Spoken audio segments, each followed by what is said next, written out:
Mark chapter 9. And Jesus was saying to them, Truly I say to you, there are some of those who are standing here who will not taste death until they see the kingdom of God when it has come with power. And 6 days later Jesus took with him Peter, James, and John, and brought them up on a high mountain by themselves. And he was transfigured before them, and his garments became radiant and exceedingly white, as no launderer on earth can whiten them. And Elijah appeared to them, along with Moses, and they were talking with Jesus. Peter responded and said to Jesus, Rabbi, it is good that we are here. Let's make 3 tabernacles, one for you, one for Moses, and one for Elijah. For he did not know how to reply, for they became terrified. Then a cloud formed, overshadowing them, and a voice came out of the cloud, This is my beloved Son, listen to him. And suddenly they looked around and saw no one with them any more, except Jesus alone. As they were coming down from the mountain, he gave them orders not to relate to anyone what they had seen until the Son of Man rose from the dead. They seized upon that statement, discussing with one another what rising from the dead meant. And they asked him, saying, Why is it that the scribes say that Elijah must come first? And he said to them, Elijah does come first, and he restores all things. And yet, how is it written of the Son of Man that he will suffer many things and be treated with contempt? But I say to you that Elijah has indeed come, and they did to him whatever they wanted, just as it is written of him. And when they came back to the other disciples, they saw a large crowd around them, and some scribes arguing with them. Immediately, when the entire crowd saw him, they were amazed and began running up to greet him. And he asked them, What are you disputing with them?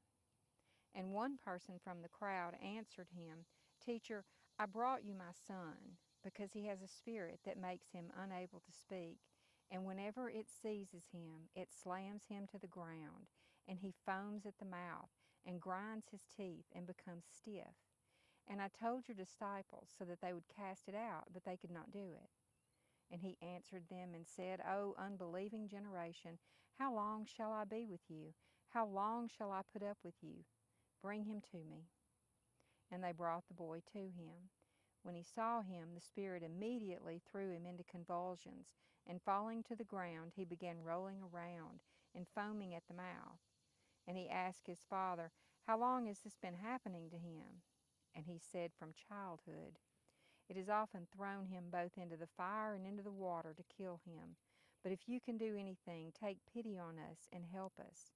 But Jesus said to him, If you can? All things are possible for the one who believes. Immediately the boy's father cried out and said, I do believe. Help my unbelief. When Jesus saw that a crowd was rapidly gathering, he rebuked the unclean spirit, saying to it, You mute and deaf spirit, I command you, come out of him and do not enter him again. And after crying out and throwing him into terrible convulsions, it came out. And the boy became so much like a corpse that most of them said, He is dead. But Jesus took him by the hand and raised him, and he got up. When he came into the house, his disciples began asking him privately, Why is it that we could not cast it out? And he said to them, This kind cannot come out by anything except prayer. And from there they went out and began to go through Galilee. And he did not want anyone to know about it, for he was teaching his disciples and telling them, The Son of Man is to be handed over to men, and they will kill him. And when he has been killed, he will rise 3 days later. But they did not understand this statement, and they were afraid to ask him. They came to Capernaum, and when he was in the house, he began to question them. What were you discussing on the way? But they kept silent, for on the way they had discussed with one another which one of them was the greatest. And sitting down, he called the 12 and said to them, If anyone wants to be first, he shall be last of all and servant of all. And he took a child and placed him among them.